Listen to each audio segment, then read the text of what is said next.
As melhores conversas que eu já vi não começaram com uma grande frase, elas começaram com uma boa pergunta. E se você não está recebendo as respostas que gostaria das pessoas, talvez o problema não seja a resposta. Eu sei que isso pode parecer um pouco injusto, porque a maioria de nós acredita que comunicação simplesmente é saber como falar. Mas fazer a pergunta certa é um divisor de águas. E isso vale para tudo: relacionamento, filhos, amizades, liderança, atendimento, vendas. Existe uma verdade desconfortável sobre comunicação. As respostas que você recebe costumam ser influenciadas pelas perguntas que você faz. Vou te dar alguns exemplos. Você pergunta para alguém, tá tudo bem? A pessoa responde, tá. Acabou a conversa. Você pergunta, como foi seu dia? A resposta normalmente é, tudo bem, normal. Você fica com aquela sensação de que a pessoa não gosta de conversar. Mas vamos ser sinceros, você também não ajudou muito. Porque algumas perguntas são tão genéricas que praticamente imploram por uma resposta genérica. É a mesma coisa chegar no restaurante, olhar o cardápio inteiro e perguntar pro garçom: tem comida aí? Tem, claro que tem. A pergunta já nasceu sem futuro. E o mais curioso é que a gente faz isso o tempo todo. A esposa pergunta pro marido: o que você tem? O que o marido responde? Nada.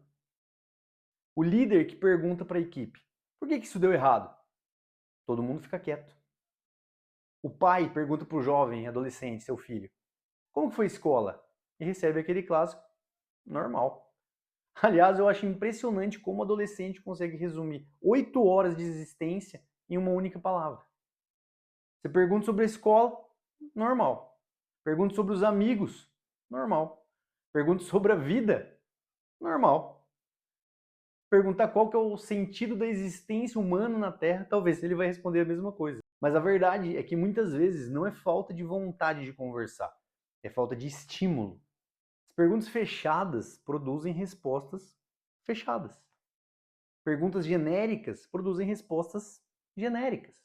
E perguntas acusatórias produzem respostas defensivas. E esse é um erro que eu vejo acontecer todos os dias. A pessoa quer entender o outro, mas faz a pergunta de um jeito que coloca o outro na parede. Por que você fez isso? Por que você está assim? Por que você nunca me escuta? Percebe a diferença?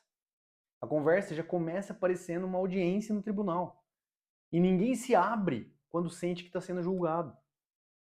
As pessoas se defendem, elas se fecham, simplesmente respondem o mínimo possível para sobreviver e ultrapassar, superar aquela conversa.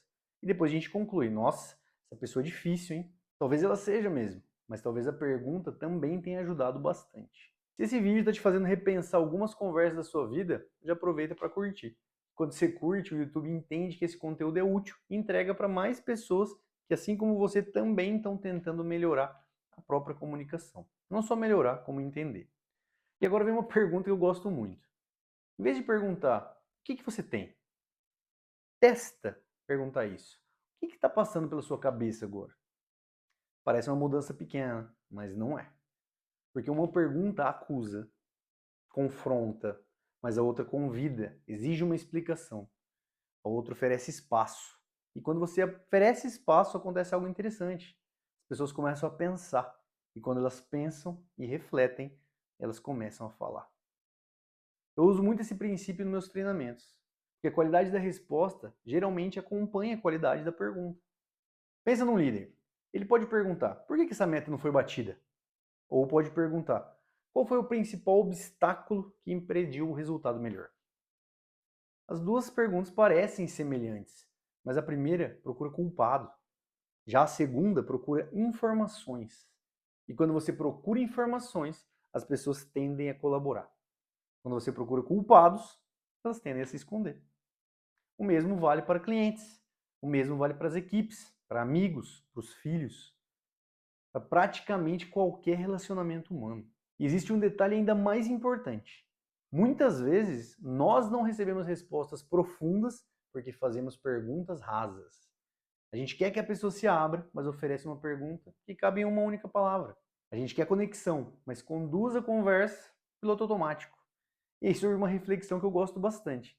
Talvez a conexão não seja simplesmente a arte de falar bem, sim a arte de despertar boas respostas. Porque uma boa pergunta faz a pessoa pensar, faz a pessoa refletir. faz ela enxergar algo que nem ela mesma tinha percebido às vezes. E é por isso que grandes líderes lideram com perguntas. Grandes vendedores fazem perguntas. Grandes comunicadores utilizam essa ferramenta. Eles entenderam que convencer alguém é difícil, mas ajudar a pensar é muito mais poderoso. Então, da próxima vez que você sentir que ninguém conversa com você como você gostaria, ninguém se abre, antes de analisar a resposta das pessoas, dá uma olhada na sua pergunta. Porque às vezes você está esperando uma resposta diferente para uma pergunta que sempre produz o mesmo resultado. E isso muda completamente a forma como você se comunica.